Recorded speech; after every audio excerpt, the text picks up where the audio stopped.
हमारा पहला प्रश्न है, छत्तीसगढ़ बैडमिंटन संघ के नए अध्यक्ष किसे बनाया गया है। इसका आंसर है ऑप्शन बी, अनवर ढेबर को।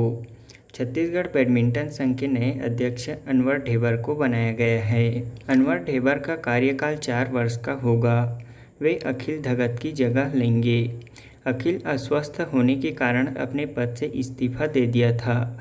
उन्होंने ही नए अध्यक्ष के रूप में अनवर ढेबर का नाम प्रस्तावित किया था। संघ की स्पेशल सामान्य सभा की बैठक होटल वेलिंगटन में आयोजित की गई थी। इस बैठक में छत्तीसगढ़ प्रदेश बैडमिंटन संघ के सचिव संजय मिश्रा ने आमंत्रित की थी, जिसमें प्रदेश के सभी स्थानों से कार्यकारिणी के सदस्य जूम मीटिंग के माध्यम से सम्मिलित हुए थे। इस बैठक में छत्तीसगढ़ ओलंपिक संघ के महासचिव गुरुचरण सिंह होरा पर्यवेक्षक के रूप में उपस्थित थे।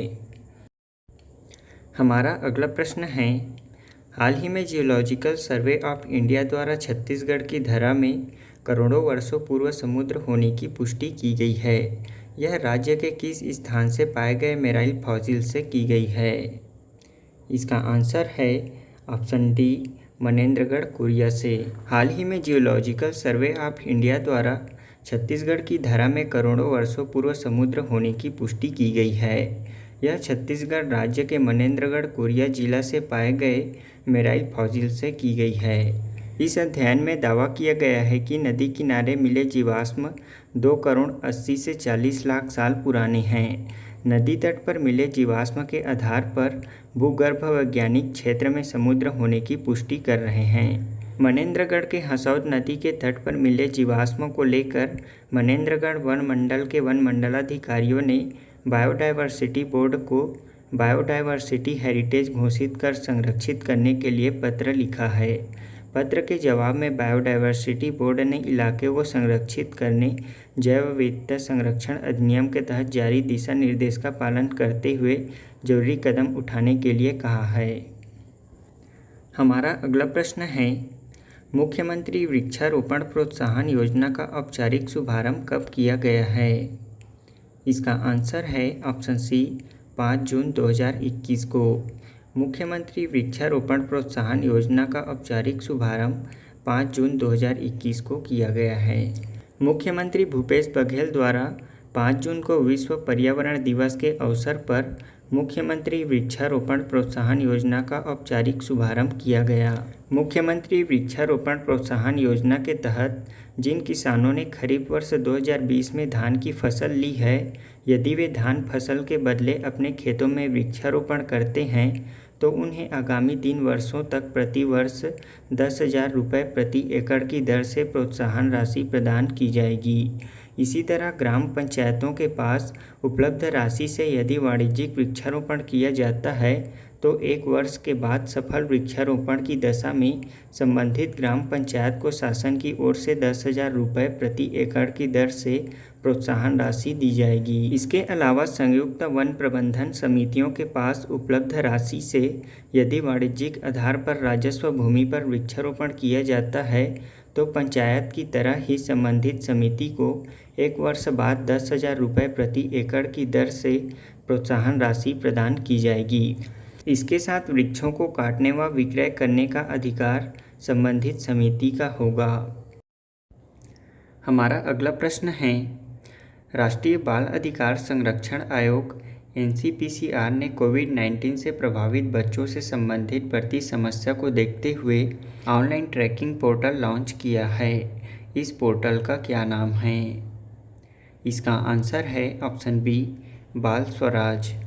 राष्ट्रीय बाल अधिकार संरक्षण आयोग NCPCR ने कोविड-19 से प्रभावित बच्चों से संबंधित बढ़ती समस्या को देखते हुए देखभाल और सुरक्षा की आवश्यकता वाले बच्चों के लिए एक ऑनलाइन ट्रैकिंग पोर्टल लॉन्च किया है। इस पोर्टल का नाम बाल स्वराज है। इसके अंतर्गत वे सभी बच्चे जिन्होंने पारिवारिक समर्थन खो दिया है या उनकी देखभाल करने वाला अब कोई नहीं है, वे किशोर न्याय अधिनियम 2015 की धारा 2 के उपधारा 14 के तहत देखभाल और संरक्षण की आवश्यकता वाले बच्चे होंगे और ऐसे बच्चों के लिए अधिनियम के तहत दी गई सभी प्रक्रियाओं का पालन किया जाना चाहिए ताकि उन बच्चों की भलाई और सर्वोत्तम हित को सुनिश्चित किया जा सके। यह पोर्टल बच्चों को पता लगाने और उनकी निगरानी करने के उद्देश्य से बनाया गया है, जिन्हें वास्तविक समय में डिजिटल रूप से देखभाल और सुरक्षा की आवश्यकता है। पोर्टल का उपयोग उन बच्चों को ट्रैक करने के लिए भी किया जाएगा जिन्होंने कोविड-19 के दौरान अपने माता पिता को दोनों को खो दिया है। हमारा अगला प्रश्न है, इंटरनेशनल बुकर प्राइज़ 2021 किसने जीता है? इसका आंसर है ऑप्शन डी, डेविड डियोप ने। International Booker prize 2021 David Diop ने जीता है। डेविड डियोप ने अंग्रेजी में अनुवादित उनके पहले उपन्यास at night all blood is black के साथ अनुवादित फिक्शन के लिए अंतर्राष्ट्रीय बुकर पुरस्कार जीतने वाले पहले फ्रांसीसी उपन्यासकार बन गए हैं। अंतर्राष्ट्रीय बुकर पुरस्कार को मैन बुकर अंतर्राष्ट्रीय पुरस्कार के नाम से भी जाना जाता है। इसे 2005 से प्रदान किया जा रहा है। हमारा पहला प्रश्न है, हाल ही में छत्तीसगढ़ सरकार द्वारा राज्य के किस जिले में Indus based mega food park का शुभारंभ किया गया है? इसका आंसर है ऑप्शन ए, रायपुर जिले में। हमारा अगला प्रश्न है, हाल ही में विश्व की सबसे ऊंची चोटी माउंट एवरेस्ट को फतह करने वाली छत्तीसगढ़ की उस महिला का क्या नाम है? इसका आंसर है ऑप्शन सी, नैना धाकड़। हमारा अगला प्रश्न है, हाल ही में छत्तीसगढ़ में तितलियों की प्रजाति में से एक जोकर बटरफ्लाई प्राप्त होने वाला देश का 9वां राज्य बन गया है।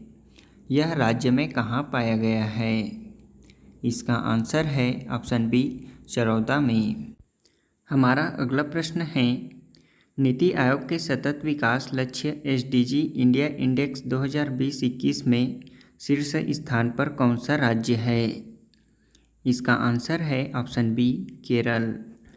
हमारा अगला प्रश्न है, हाल ही में किस देश ने 2 संतानों वाली नीति खत्म कर अब 3 संतान ले सकने की अनुमति प्रदान की है? इसका आंसर है ऑप्शन डी, चीन। अब हम कल के क्विज़ को हल करते हैं। हमारा पहला प्रश्न था, राज्य के किस अभयारण्य में बटरफ्लाई गार्डन का निर्माण किया जा रहा है? इसका आंसर है भोरमदेव अभयारण्य, कबीरधाम जिला में। राज्य के भोरमदेव अभयारण्य में जल्द ही रंग बिरंगी तितलियों के अलग से रहवास बनाया जाएगा। अभयारण्य में बटरफ्लाई गार्डन बनाने का प्रस्ताव अधिकारियों ने सीसीएफ वाइल्ड लाइफ को दे दिया है। अब अरण्य भवन के अधिकारियों की स्वीकृति मिलने के बाद अभयारण्य में बटरफ्लाई गार्डन का निर्माण शुरू कर दिया गया है। बटरफ्लाई गार्डन में फूलों के ऐसे पौधे भी लगाए जाएंगे जिनकी ओर तितलियां आकर्षित होकर गार्डन में पहुंचे। आपको बता दें कि राज्य में वर्तमान में 50 से अधिक प्रकार के प्रजातियों की तितलियां पाई जाती है। हमारा दूसरा प्रश्न था, छत्तीसगढ़ की सबसे ऊंची चोटी किस पाट में स्थित है? इसका आंसर है सामरी पाट में। छत्तीसगढ़ की सबसे ऊंची चोटी गौरलाटा बलरामपुर जिला के सामरी पाट के अंतर्गत स्थित है। इसकी कुल ऊंचाई 1225 मीटर है। कल के पूछे गए तीसरे प्रश्न में मेगा फूड पार्क दूसरा न होकर यह पहला है। इस आधार पर छत्तीसगढ़ का पहला मेगा फूड पार्क धमतरी जिला के बागोद में बनाया गया है। छत्तीसगढ़ का पहला मेगा फूड पार्क धमतरी जिला के कुरुद ब्लॉक के अंतर्गत बगौद बंजारी में बनाया गया है। इसका शिलान्यास 2018 में तत्कालीन मुख्यमंत्री रमन सिंह द्वारा किया गया था। इसे 45 करोड़ की लागत से लगभग 69 हेक्टेयर में तैयार किया गया है। हमारा आज का प्रश्न है, छत्तीसगढ़ पर्यावरण संरक्षण मंडल का मुख्यालय कहाँ स्थित है? दूसरा प्रश्न है, आकर्षी कश्यप का संबंध किस खेल से है? हमारा तीसरा प्रश्न है, देश के शीर्ष वनावरण वाले राज्यों में छत्तीसगढ़ का कौन सा स्थान है?